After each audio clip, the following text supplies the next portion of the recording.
성경 다 찾으셔서 함께 봉독하겠습니다. 요한일서 3장 1절로 3절 말씀. 죄송합니다. 제가 감기 걸려서 목소리가 온전치 못한데 양해를 부탁드립니다.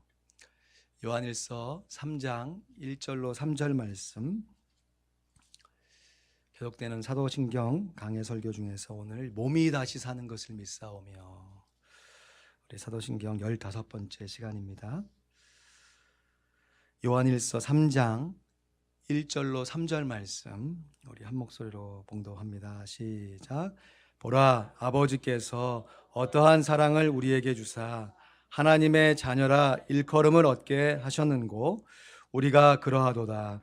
그러므로 세상이 우리를 알지 못함은 그를 알지 못함이니라. 사랑하는 자들아, 우리가 지금은 하나님의 자녀라. 장래에 어떻게 될 것은 아직 나타나지 아니하였으나 그가 나타내심이 되면 우리가 그와 같을 줄을 아는 것은 그의 계신 그대로 볼 것을 인함이니, 주를 향하여 이 소망을 가진 자마다 그의 깨끗하심과 같이 자기를 깨끗하게 하느니라. 아멘. 몇 해 전인데요, 미국에서 크게 유행했던 베스트셀러 가운데 Heaven is for real 이라고 하는 책이 있습니다. 한국어로는 천국에 다녀온 소년이란 제목으로 번역됐고요, 영어로도 만들어져 가지고 나름 크게 흥행을 하기도 했습니다.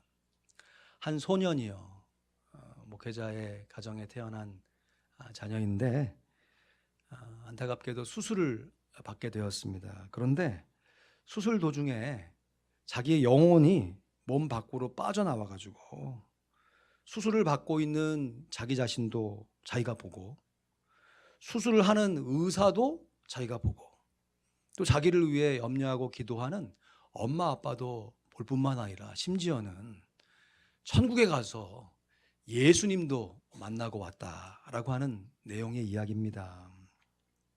어찌 보면 좀 황당한 이야기지만 우리 주변에 이렇게 천국을 경험했다고 하는 간증을 종종 듣게 됩니다.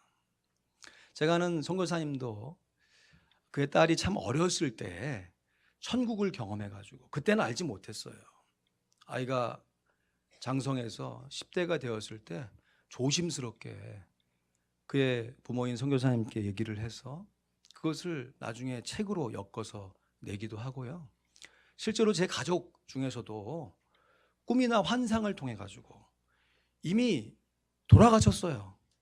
이 세상에 없는 분인데 생생하게 만나서 얘기했던 체험을 갖고 있기도 합니다.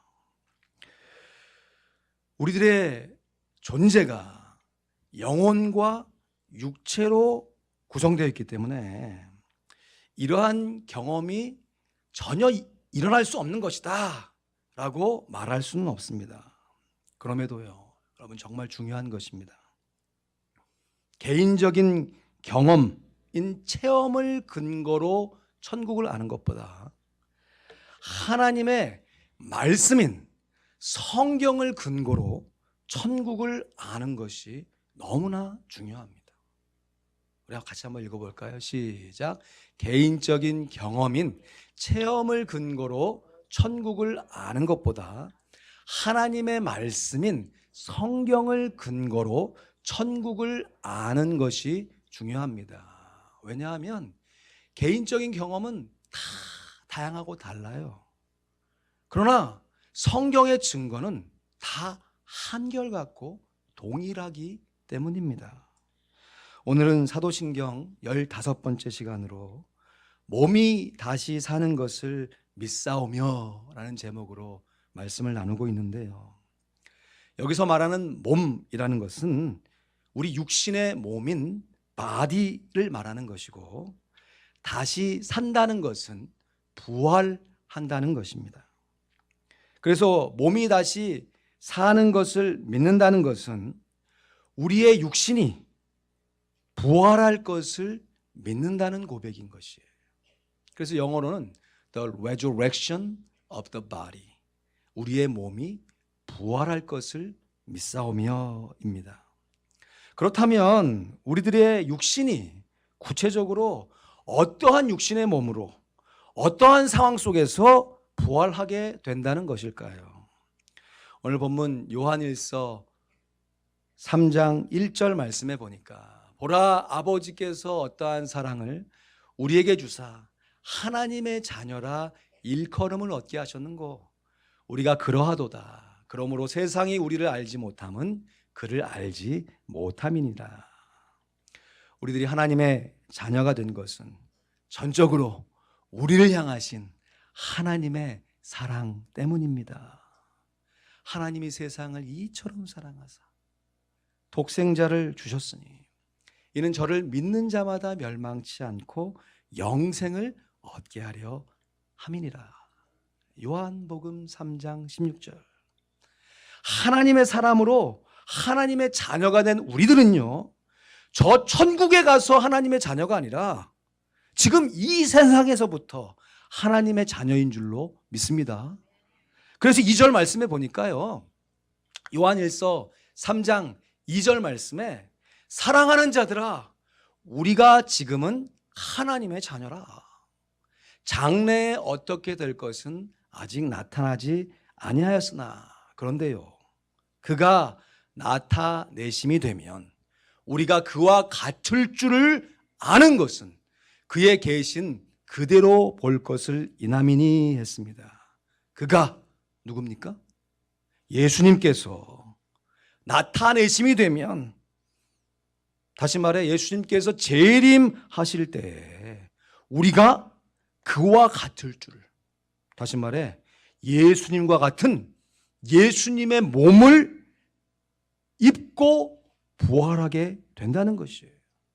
그러므로 우리들이 몸이 다시 사는 것을 믿는다고 고백하는 것은 우리들도 예수님께서 부활하신 것 같이 우리들의 육신이 예수님께서 부활하셨던 바로 그 몸을 덧입고 다시 살아날 것을 믿는다는 고백인 것입니다. 십자가에 달려 돌아가신 예수님께서 날수로 3일 만에 부활하셨어요. 부활하신 예수님은 제자들이 알아볼 수 있을 정도로 부활 전의 모습과 비슷한 모습을 갖고 계셨습니다. 그리고 제자들과 함께 식사를 하셨던 것으로 미뤄 짐작해 볼 때 예수님의 부활의 몸에 육신이 있다는 것을 알 수 있습니다. 그럼에도 부활하신 예수님의 몸은 부활 전에 예수님의 몸과는 전혀 다른 몸이었습니다. 왜냐하면 분명히 제자들이 함께 모여 있었어요. 그리고 문이 다 닫혀져 있었습니다. 그런데 갑자기 예수님께서 그렇게 모여있는 제자들 가운데 나타나셨어요. 반대로요, 엠마오에서는 여러 사람들이 함께 다 모여가지고 이제 막 식사를 하려고 떡을 떼는 순간 예수님이 갑자기 사라지시기도 하셨습니다. 뿐만 아니라 승천하실 때에는 여러 사람이 보는 앞에서 한 사람이 그냥 환상으로 본 것이 아니고요, 여러 사람이 그의 육신의 눈으로 분명히 봤는데 예수님께서 하늘로 올리우셔서 구름이 가리우셔 어디로 사라지셨는지 알 수조차 없었습니다.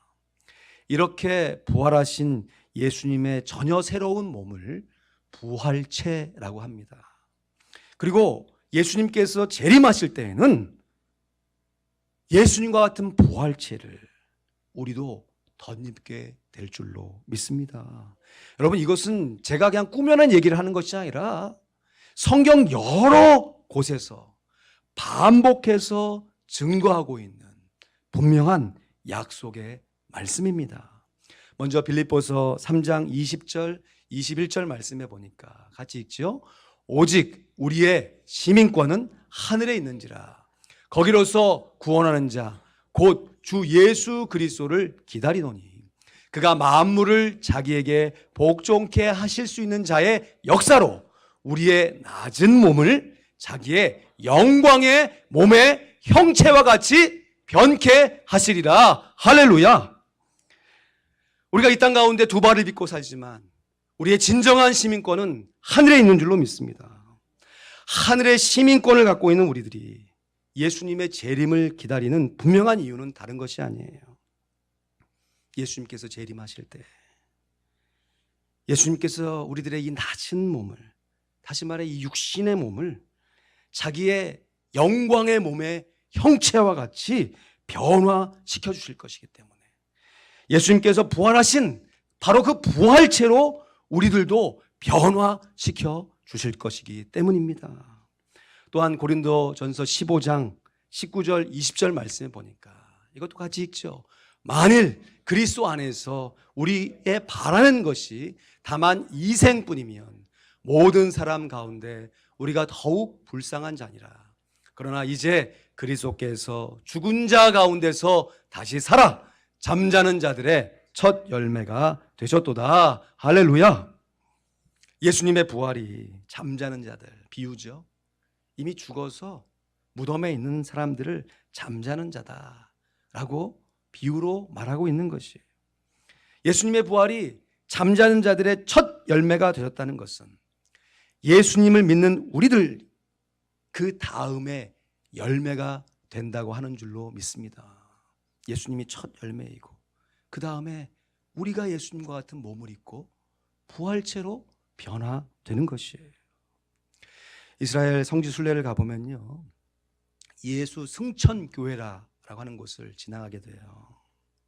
예수님께서 승천하셨다라는 그곳을 추정해서 거기에 교회를 세워놨거든요. 근데 그 뒤에 언덕배기가 있는데 그 언덕배기에요, 세상에 무덤들이 그냥 얼마나 빼곡하게 가득 차 있는지 몰라요. 그러면서 가이드가 이렇게 설명을 합니다. 여러분, 왜 여기에 이렇게 많은 무덤들이 가득 차 있는지 짐작이 가시지요? 저래 봬도 저 무덤들이 꽤 비싼 가격입니다. 왜냐하면 예수님께서 잠자는 자들의 첫 열매가 되신다고 하셨는데 예수님께서 올라가신 그대로 다시 오신다고 하셨으니까 이걸 문자적으로 해석하는 거예요. 그래서 예수님께서 다시 오실 때 바로 그 자리로 오실 거니까 그때 내가 가장 먼저 변화될 것이다 라는 소망을 가지고 앞다퉈 가지고 거기다 무덤을 만들었다는 거예요. 여러분, 그러면 이스라엘 반대편에 살고 있는 우리는 어떻게 됩니까? 예수님께서 재림하셨을 때 예수님 재림하신 주변에 있는 사람들부터 쭉 무덤이 일어나고 사람들이 다시 살아나면 반대에 있는 우리들은 가장 나중에 부활하게 되는 것입니까? 더욱이 여러분 생각해 보십시오. 죽은 몸, 시체입니다. 시체가 다시 살아나는 것인데 죽은 지 얼마 되지 않은 시체는 그냥 그대로 뭐 조금 변화해서 살려내면 되는데 죽어갖고 한참 오래된 시체들, 이제 뼈다귀만 남아있는 시체들은 어떡합니까? 그것도 안 남은 시체들은 어떻게 됩니까? 제가 아는 인도 선교사님이 들려주신 이야기인데요, 선교사님이 가족들과 하루는 모처럼 시간을 내가지고 인도의 이 해안가가 참 멋있다고 그래요. 해안가에 놀러를 갔는데 웬걸 거기에 제법 큼직한 크랩, 개들이 막 이렇게 막 돌아다니는 거예요. 거기 이게 웬 횡재인가 싶어가지고 땅에다 구덩이를 파고 막 개를 거기다 막 잡아가지고 실컷 잡아가지고 나중에는 그걸 냄비에다 그냥 퍽퍽 삶아가지고 한참 맛있게 먹고 돌아왔대요. 그래서 이야, 참 좋다 하면서 얼마 시간이 지나가지고 그 개 생각이 또 나가지고 크랩 잡으러 가자 해서 동료들하고 함께 그 바닷가에 다시 갔는데 사람들이 거기에 듬성듬성 이렇게 모여 있더라는 거예요.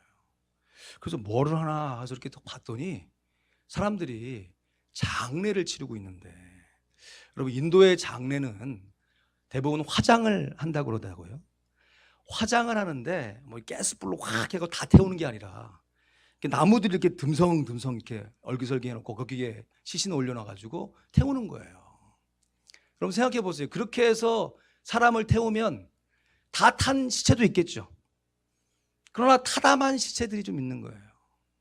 죄송합니다. 이 건더기가 조금 남아있는 뼈다귀들이 이거 어떻게 할 수가 없으니까 바다에 이렇게 딱 버리는 거야. 근데 그렇게 버려진 그 시신들 옆에 자기가 옛날에 잡아먹었던 개들이 와닥와닥 하는 거예요. 그러면서 그 개의 정체가 어떤 개인지 아직도 가족에게는 얘기하지 않았노라고. 여러분, 우리가 한 번 살다가 땅에 육신이 묻히게 되면 다 썩어 없어지죠. 그러면 그 썩어 없어진 육신이 어떻게 다시 부활체를 입게 되는가? 예수님께서 다시 오실 때 이미 죽은 성도들의 몸이 어떻게 다시 살아나는가? 그 구체적인 내용에 대해서 성경이 자세한 말씀을 하고 있지 않습니다. 이것은 마치 우리 하나님께서 말씀으로 6일 만에 천지를 창조하신 줄로 믿습니다. 그럼에도 불구하고 이 6일 동안 하나님께서 어떻게 창조했는지 그 구체적인 내용이 밝혀지지 않은 것과 같아요. 그럼에도 하나님께서 말씀으로 이 온 우주 만물을 창조하신 그 창조의 결과로 오늘 내가 이 땅을 두 발 딛고 살아가는 것처럼 우리의 육신이 땅에 묻혀서 다 쓰러졌을 때 어떻게 다시 이 육신이 부활체를 입게 될지 정확히는 알지 못하지만 하나님의 말씀대로 다시 살게 될 줄로 믿습니다. 제가 곤충을 참 좋아해요. 어릴 때부터 참 곤충을 좋아해서 이렇게 버그 말고요, 인섹트, 좀 자세 나오고 날개 달리고 각져가지고 이렇게 탁 하는 그 벌레들 보면 야, 참 신기해. 우리들은 혈액이 있잖아요.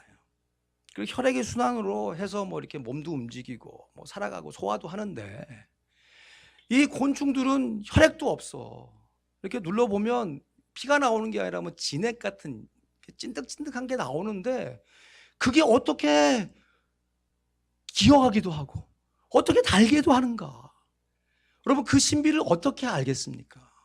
그러나 실제로 그렇게 다양하고 많은 곤충들이 날아다니고 기어다니는 것처럼 여러분, 우리들이 어떻게 다시 이 육신이 예수님의 부활체를 덧입게 되는지는 성경이 정확하게 증거하고 있지는 않지만 하나님의 말씀대로 예수님의 재림 때 우리의 이 낮은 육신의 몸이 예수님의 영광의 몸을 덧입게 될 줄로 믿습니다. 이것이 우리가 살아가고 있는 부활의 소망인 것이에요. 그래서 우리들이 비단 부활주일 1년에 한 차례만 예수님의 부활을 기념하는 것이 아니고요, 사실은요, 우리들이 예수님의 부활을 기념하면서 동시에 우리 몸의 부활을 사모하는 예배를 우리가 매 주일마다 드리고 있는 것입니다. 예수님께서 금요일 오전 9시에 십자가에 달리셨어요. 그리고 만 6시간을 십자가에 달려 계시다가 오후 3시에 완전히 숨이 끊어져서 운명하셨습니다. 그리고 금요일, 토요일 하루 종일, 그리고 주일 이른 아침에 예수님께서 부활하셨어요. 그래서 우리들도 주일날 오전에 모여서 하나님께 예배를 드리며 예수님의 부활을 기념할 뿐만 아니라 그렇게 부활하신 예수님처럼 우리들도 그 언젠가 부활할 것이다 라고 하는 소망을 매주일마다 다지고 있는 것입니다. 그렇다면요, 이렇게 부활의 소망을 가진 사람들이 예수님의 재림이 이루어질 때까지 이 세상에는 어떤 모습을 가지고 살아가야 하는 것일까요? 예수님께서 십자가에 달리시기 이틀 전에 감람산이라는 곳에서요, 예루살렘 성전이 다 바라보이는 그곳에서 제자들과 함께 대화를 나누시면서 마지막 때는 이런 징조가 있을 거다, 이런 환란이 있을 거다. 그러나 그 시기와 때는 아무도 모르고 아버지만 아신다. 그러니까 그 시기를 알려고 하는 것이 아니라 그것이 분명히 이루어지는 것을 준비하는 것이 필요하다라고 교훈해 주시면서 결론을 이렇게 말씀하세요. 마가복음 13장 35절에서 37절 말씀입니다. 우리 큰 소리로 같이 읽습니다. 시작. 그러므로 깨어 있으라. 집 주인이 언제 올는지, 혹 저물 때일는지, 밤중에 일는지, 다굴 때일는지, 새벽에 일는지 너희가 알지 못함이라. 그가 호련히 와서 너희의 자는 것을 보지 않도록 하라. 깨어 있으라. 내가 너희에게 하는 이 말이 모든 사람에게 하는 말이니라 하시니라. 여기에 모든 사람에게 우리들도 포함되어 있는 줄로 믿습니다. 예수님께서 우리들에게 깨어 있으라 말씀하시는 거예요. 왜? 분명한 예수님의 재림이 있을 것이기 때문에. 그 날과 시는 우리가 정확히 알지 못하지만 분명하게 이루어질 그 때를 기다리면서 우리가 깨어있는 삶을 살아야 한다는 것입니다.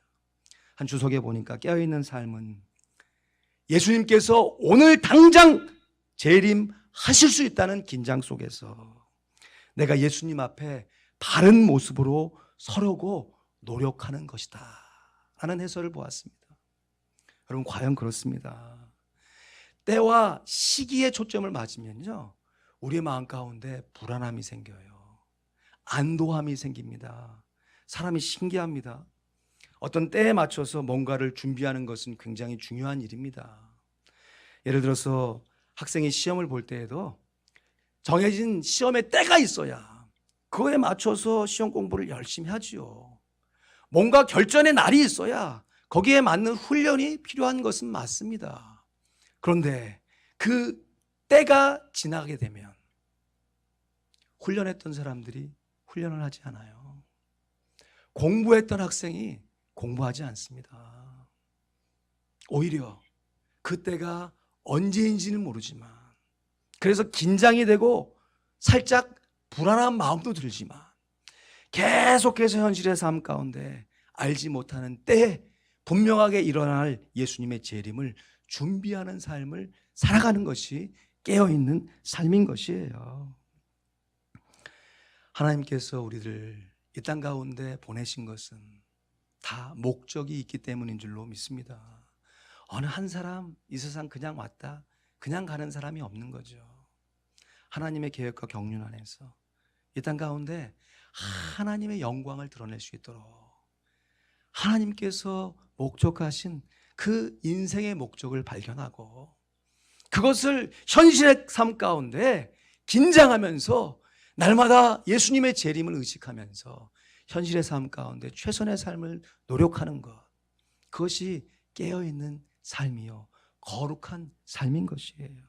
오늘 본문 요한 1서 3장 3절의 말씀에 보니까 주를 향하여 이 소망을 가진 자마다 예수님이 재림하실 때 예수님의 부활체를 입게 될 것이라고 하는 그 부활의 소망을 가진 자마다 그의 깨끗하심과 같이 자기를 깨끗하게 하느니라. 할렐루야. 여러분, 우리의 성결의 기준은 예수님이세요. 믿겨지십니까? 우리가 닮아가야 할 거룩의 목표는 우리 구주 예수 그리스도이십니다. 한편으로 인간적으로 생각하면 목사님, 이게 말이 되는 얘기입니까?